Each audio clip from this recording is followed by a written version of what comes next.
It's been a turbulent week for Doncaster Rovers after the departure of Richie Wellens on Thursday.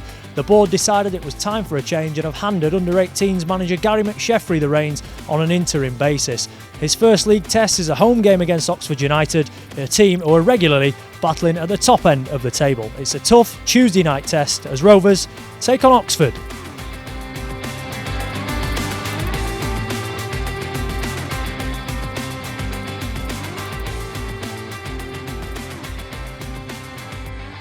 Hello, welcome back. It's good to have you with us for the latest edition of the Inside Rovers pre-match show to look ahead to Tuesday night's game against Oxford. On the show, joining me, editor of the Doncaster Free Press, Liam Hoden, and current Rovers caretaker, Gary McSheffrey. Gary, first of all, how are you? And how are you looking forward to the game on Tuesday? Yeah, good, thank you. Really looking forward to it. Carl Robinson, really experienced manager, Oxford, decent team, so a challenge that I'm thriving, yeah.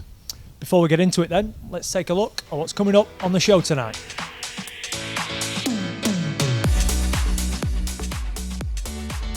Gary talks us through the transition he's made to now be leading the first team. We take a look at the best of the action from the FA Cup tie against Mansfield. John Taylor answers some quick-fire questions about himself in the latest Getting to Know feature.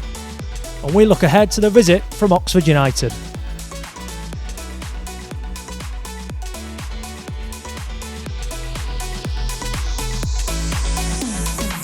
Gary, it's been a fairly busy few days for you, I would imagine. Take us back then to sort of Thursday afternoon time when you got the call from Gavin Baldwin. What's going through your head? Thought me partner was calling me. I don't know, something happened at school or something. Because we were training on the 4G with the under-18s, and yeah, Gavin just asked if I could come to his office and see him and explain the situation, and asked me if I'd like to, take it on an interim basis for the short-term future. And obviously I said, yeah, I'd be more than happy to help in whatever way I can. And the busy couple of days since, phone hasn't stopped, lots of good luck messages, etc. But no, it's just a period of time that I'll make sure I enjoy. It's never nice when any manager loses their job, but for you coming into that position, you just have to get your head around the situation as quickly as you can. Yeah, exactly. I've played for managers and got on with managers and have lost their jobs. But when you're in a bit of a bad run, and it's never nice. And it was the same for Richie, and then Hunty chose to go with Richie. Obviously I'd have been more than happy to keep him here with me, but he felt his loyalties lied with Richie, and fair play to him. He's moved on, and like I say, it's just an opportunity for me in the short term to gain some valuable experience going forward in my coaching career. I'm sure you'll have been involved in this sort of situation as a player. Did that help you when coming in and addressing the players in sort of knowing what sort of mood to expect? I think you always have these sort of pre-planned talks in your head, when you're sitting at home on your own and you think, oh, what would I say? But then when you're addressing 30, 40 people, members of staff and a first team squad, and your coaching staff, it's all them things that you prep to go out your head a bit, and you just go off the cuff a little bit, and it was fine though. I just asked the lads to work hard, dedicate your lives to your profession, and try and regain some confidence and get through this together. And we've got a good group of staff that are a great support network for them. So use us, tap into us. Don't fear anything. Ask us whatever you like. And that was the key words. We're a support network to you. There's no we're too good to speak to anyone or anything like that. It's let's just try and help the boys get through this difficult period in their career and change their mindset a little bit. Liam, how important was it for the club, do you feel, to have somebody like Gary, somebody reliable that can help the team, I should say, in this interim period? Because of course the next appointment is going to be a very important one given where Rovers are in the league at present, but these few weeks they know they've got someone, a safe pair of hands to look after things. Oh, it's massive. You've got to have that faith. It's going to take a little while, and that were obvious. It's not going to be an instant appointment, so you do need somebody who's going to usher you through and can handle it. We know how well Gary prepares in all aspects of things, and it's a great safety net to have. Myself and you have obviously been at the majority of games this season, and then obviously results haven't been there for the large part of it. I think everybody disappointed it didn't work out for Richie Wellens. There seemed a lot of will for it to happen from all parties, didn't there? A shame that it ended the way it did, but it did feel, particularly sort of second half at Burton, and it just felt like it was sort of stick or twist time for the owners. Yeah, I think it got to the point where you were needing to see some signs of progression, because there's obviously an awful lot riding on what's coming up in the second half of the season, be that January and the window, or obviously the games as well. Rovers have got to start making progress now, start putting points on the board now, and it had just got to the point where it felt like it was getting more and more difficult with each passing week. Injuries have been a major factor, in all aspects of things, in terms of the depth, in terms of the experience. It's been there, but the ones that are available have got to start producing the goods. And as I say, it was just feeling as though that wasn't happening enough. There were little bits of progress just weren't sort of being strung together and building anything. So, yeah, unfortunately, it probably was time for a change.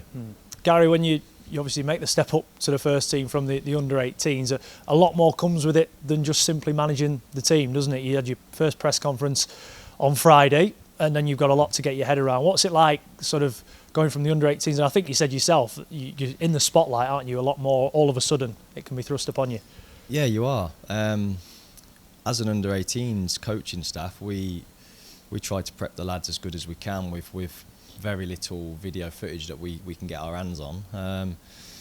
It's different here. You can get your hands on everything, so you're constantly looking at strengths and weaknesses of the opposition, and in a two-day turnaround, 2.5 day turnaround, it's difficult to get such info over to them, and for it to stick. So we tried to put the onus on how we were going to do something. We had a tweak, we had a change of shape, couple of changes of personnel, and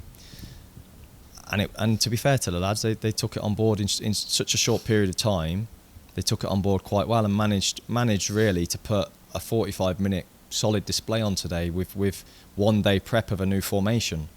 So hopefully they can take a few more ideas on board, and together as a group, collectively, we can have a little bit more cohesion, maybe a little bit more fluidity in our play, and come Tuesday against Oxford, we'll hopefully be a little bit better prepped than we were today. I know you said in the press conference on Friday that you wanted the players to play with the shackles off and maybe just that freedom that they've been missing in the last few weeks. How easy was that message to get across the lads? Because it's easy saying it, isn't it? But then players who are in a bit of a rut and maybe searching for form, trying too hard, how difficult a task is it to make sure the message gets through? Well, you say what you feel they need to hear. You put a plan together. I think with our aggression and how we started the game, you could probably see that the fear had gone a little bit, and then you get a goal up, which they've probably not been that used to in recent weeks, and then it's like, do we continue this, or do we sit off and try and hold out for a little bit and not concede? So it's trying to get that mindset into them where any negative thoughts that they might get, and you always get that voice in your head, don't you, the little one on your shoulder that says, it's always negative, telling you you're not good enough. Can you just squash him? Can you just squash him for 2 hours on a Tuesday night or a Saturday, and remember the good games you've had. Remember the games you've had, what got you here. Remember the games you've had that got you to a Cat 1 academy till you were probably 21, and then some players have probably come here to play first team football. You're not a poor player. You just got a few little confidence issues. So can you get over that? And goals for strikers will help them get over that. Wins for the team will help them get over that. So today I'm happy that at least we've lost with our sleeves rolled up and having a good go, and I think the fans could see probably for large periods of the game, the first half, and then spells in the second half, that we were up for the challenge. I just think our probably fatigue and fitness levels and quality at times just let us down a little bit today, second half. In terms of your style and coming in, you've had a fair while with the under-18s now. Do you feel ready for this challenge? Obviously, it isn't in the short term, and as the board have said, it's a safe pair of hands, somebody they trust. But in terms of your development, how important is it for you to sort of show what you can do as well as the players? I think the continuity from the club is important for the short term. Someone that knows the players, knows the staff and everything. So, but in terms of for me, it going forward, it's probably hopefully going to help me no end. I don't think what happens in the next few weeks is going to define my career as a coach. Ultimately, I think I'll grow stronger from it. I think we're going to come up against 3 or 4 teams with different qualities, different styles of play. So I've just got to try and focus on what we're good at. How can we nullify what they're good at? And if I can manage to achieve any of that, then going forward in a short space of time, I think it will do me the world of good in knowing how to adapt and play against certain styles and certain types of managers going forward. Of course, the result wasn't there for Rovers in the FA Cup on Saturday, but here are the best bits from the game against Mansfield. Doncaster of League One taking on Mansfield of League Two. Set perhaps in the offing here. Lovely Doncaster move here, and Horton's all alone in the middle. Empty goal for him, and it's his first senior goal. And Doncaster off to a flyer here. Here's Maris striding forwards. Now Ollie Clark, it's still Ollie Clark, back to Maris. It opens up for him, it's a fantastic save by Louis Jones. Corner whipped in, it's helped on to the back post, and just 3 minutes into the second half, Mansfield draw level. A goal for Will Forrester on his first ever FA Cup start. Sent forwards, Bowery contesting it, but it breaks the weight of Stephen Quinn, who sends it infield. Here's Bowery, who flashes it across goal. Lapsley's there, and Mansfield have turned this game around. Clearance from Jones, lacking any real distance. That's would have really got the bit between their teeth here. Ready through, Lapsley makes his move, Quinn back into the middle, Lapsley's there! What a day this is turning into for Mansfield Town, who lead by 3 goals to 1. Kick taken short, rehearsed routine, Rowe's going to strike it! And Tommy Rowe brings Doncaster right back into this game with 6 minutes left to play. All push forwards. And a chance here for Mansfield to seal their place in the third round. Stephen Quinn, can he find the finish? Denied by Jones. What an afternoon for Mansfield Town. Nigel Clough's side have come to League One Doncaster and knocked them out of the FA Cup. Winners here by 3 goals to 2. Gaz, it seemed like the perfect start from your point of view, the players' point of view. Brandon Horton puts the team 1-0 up. He seemed to have the whole of the keep out to pick his spot and wait for it to come onto his foot. When that goes in, what's the emotions like down in the technical area? Yeah, I had a little fist pump, I'm not going to lie. I was delighted for Brandon though, because he's been performances of late, he's been getting a bit of flack, and probably lacking confidence, and his decision making's probably been there for people to see when he's on the ball, and delighted for him to get the goal. I thought he started the game really well. I thought after that he could have potentially put some better balls into channel areas, and there was a couple of risky square ones that weren't quite getting to, that were setting them off on a few counters. But to get that goal for him today on a personal level will do him the world of good with his confidence levels. When Aidan Barlow's going towards the byline, are you just screaming and hoping he picks his head up and sees Brandon in all that space? Yeah, because once I thought Larak Hassani started the move off really well. He got a little link up down the right, and then his reverse pass into, I think it may have been Geordie, was superb. And Geordie's released Aidan. Aidan's had a touch, and I'm thinking then, please square it, because I can see it. But I'm thinking, is he going to shoot? And it was a great decision. I think it was a really good goal. Delighted with the start. And like I say, on another day, if we had a little bit more cutting edge and a bit more bit more quality on the turnovers when we got into dangerous areas, I think the game could have probably been over at half time if we had more cutting edge and belief and quality in our technical ability and our decision making in final balls. But you go in one against them, it's a team with such momentum. You know, the next goal was massive, and I didn't think we started the second half great. And you know, when we did try and go long and turn them a bit, a lot of the balls were getting cut out because we weren't making clean contact and getting enough distances on them. So we got caught in between a bit, and I think their confidence and momentum come through in the end and got them the win in that 20-minute period.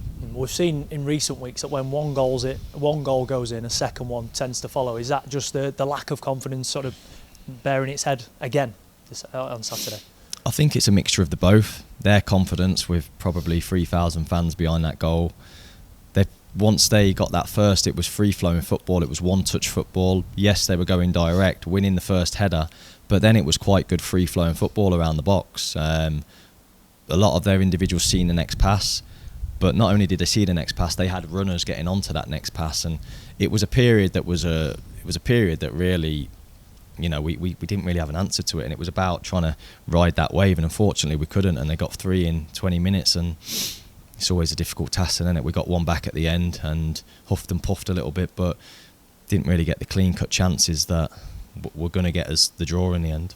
Were you pleased, though, that obviously they did get the second goal, and obviously it's a well-worked free kick from Rowie to score it, but the fact that when it went to 3-1, it didn't then become 4 and 5 and heads go down even more. They sort of dug in when they had to. I know that the scoreline in the end wasn't the one you wanted, but the fact it went to 3-2 rather than 4-1, 5-1 must please you, if anything. Yeah, of course, because Lewis made 2 good saves in that period as well. He actually made a really good save at 1-0 with his feet, with his legs, and then a good save at 3-1. So give us a little bit of belief, and then when you do get the goal, it was nice to bounce back again and show a little bit of courage and belief. And you know, then I think you've just got to throw the kitchen sink at it and risk losing 4-2. But I thought we were a little bit timid in chucking numbers forward, getting the ball up top quick enough.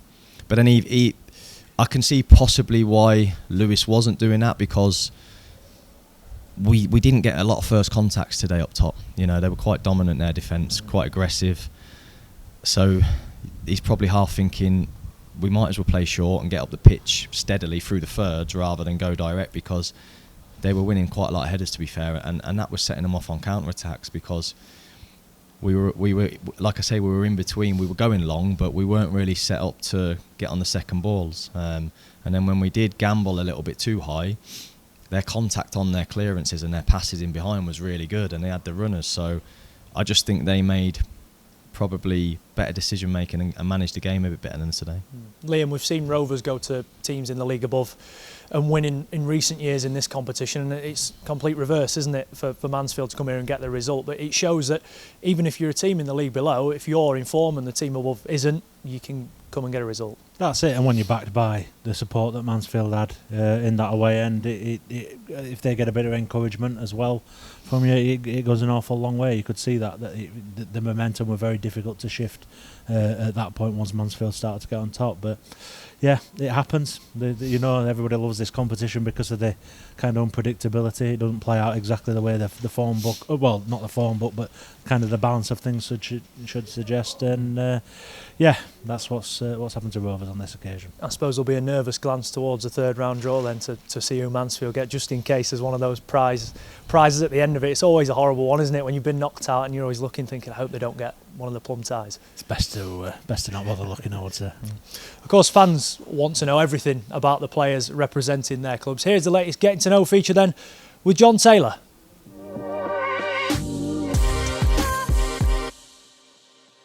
John Taylor, 29, winger, Liverpool winning the Champions League final, Anfield. Etihad or Wembley, Gerrard, Conor Goldson, Joe Newell, West Brom away, Steven Gerrard against Olympiacos, Step Brothers, The Chase, don't have one, don't listen to music. So last time I done an initiation song, I just freestyled. I think I done Eminem. I don't have a fear. Pasta, Vinto, John Bostock, Fajiri Okunaveri, Tom Anderson. I'll pick Ben Whiten. De Bruyne, making my first team debut for Shrewsbury, being injured, working with kids with autism, America, Starbucks, the car school, Ellie, when I'm playing football. Gaz, your first home league game then against Oxford here on Tuesday night, a team that are always fighting towards the top end of the table, aren't they? And you couldn't have asked for a much tougher test in the league. Yeah, good team, good manager. You know, he's been there quite a long time now, so good stability with the club. Seems to always recruit or bring up good players, you know, and fast, energetic midfielders that carry the ball well, strikers that can score goals. So a difficult game on their day can comfortably beat anybody in this league. But they've shown some periods as well where they're quite erratic with how they play, and they get some strange results. So, you know, we'll go into it seeing how we can exploit their weaknesses. For the last 2 seasons, they've started slowly and built up, beating in the playoff final a couple of years ago, the semi-finals last year. I suppose from their point of view, the logical next step is for them to get promoted to the Championship, given how they've performed in recent years. Well, like I say, they've got that consistency. They're consistently knocking on the door, aren't they? They're in the playoff positions. So, you know, some teams eventually get over the line. Some teams, unfortunately, go the other way because the investment possibly is not there to go again. I've seen it with a couple of clubs where they've ended up in League Two, and you know, because you just don't carry that momentum. But I think the continuity at that club with Carl Robinson, I think he recruits quite well, and he's a shrewd character, knows a good player when he sees it. So they'll be confident that they're knocking on the door again. Yeah, Liam, I suppose that's a valid point, isn't it? Owners will be looking at Oxford and going, we've fell at a similar hurdle the last couple of seasons. Do you feel that this season is a big season for them in trying to get through that door? I think it is. You know, those questions start being asked. You know, you keep having a go and not quite making it. What is change needed? You know, I think that stability is massive. As Gary said, you know, in terms of being able to build and go again and keep yourselves at a certain level to be able to go again. It's just, yeah, if it doesn't happen this time, you think, well, the pressure's going to be on. Is Carl Robinson going to be able to continue? But they have got a really good habit of being in and around it. They've got a lot of standout players, one in particular, of course, Rovers fans know him very well, Herbie Kane, who seems to have settled in well. A difficult time for him at Barnsley, but he's come here and established himself once again in Sky Bet League One, and somebody who I'm sure Rovers fans would love to see in the red and white shirt instead of the yellow of Oxford. Yeah, he's one of those names that never really goes away, but and understandably so. Were absolutely fantastic that season as well. It's good to see him back on track and building again. I feel that on his day, certainly he's better than the level, you know, and hopefully we get to see him sort of fulfil that promise eventually, but probably not on Tuesday night. Yes, you're probably going to have a young team to pick from again, aren't you, on Tuesday? When you're coming up, like we saw on Saturday, Lirac and Liam and all different players like that, when you're coming up against an experienced midfield, I think Brannigan, one of the standout players in the division as well, him and Herbie in that midfield, it's going to be a lesson for those young players, isn't it? Trying to get to grips quickly with the players they're up against. Yeah, you know what, you've just got to... obviously, they know Herbie's a good player. He was here in a real good Doncaster team, you know, with some real good technical players. I look and I think, yeah, he's technically probably better than a level. If he probably had another yard of explosive pace, he'd probably be playing Championship week in, week out. And that's how cutthroat the business is these days, you know, with your sort of player profiling at the highest levels. But it'll be a good experience for them. Good players, like I say, they're comfortable on the ball. They can run the tempo of a game. If it needs slowing down, they'll keep possession, mid-third, pop it about. But then if the tempo needs lifting, they can play through. They can play long in behind. So whoever plays up against them, you know, all I'd say is, you know, just have a good physical challenge with them, get in their faces, try and stop them playing, because ultimately, you know, that no one likes being, you know, kicked and stuff, is it? But I think them players are streetwise enough to deal with that and play a different game. You know, it's not all technical with the likes of Herbie. He's quite shrewd. He knows he knows how to win battles, and sometimes it's just hooking things on into front man in good areas. And but like I say, whoever goes up against them, they'll know they're in for a game. Liam, a difficult one to call given the two positions of the teams in the table, but how do you see it going on Tuesday night? It'll be tough. We know it'll be tough, and obviously there's not a massive amount of time for Gary to work with the players again in between games, but hopefully get a bit of confidence, get a bit of belief in them, and give it a good go. And they say make a battle of it. That'll be great. If you can battle and fight, then who knows what can happen. I'm going to give us a prediction. I think it might be a draw. Take that. Liam, Gary, thanks for your company. Thank you at home Cheers. for watching as well. Come down to the Keepmoat Stadium then on Tuesday night and cheer on the lads as Rovers take on Oxford.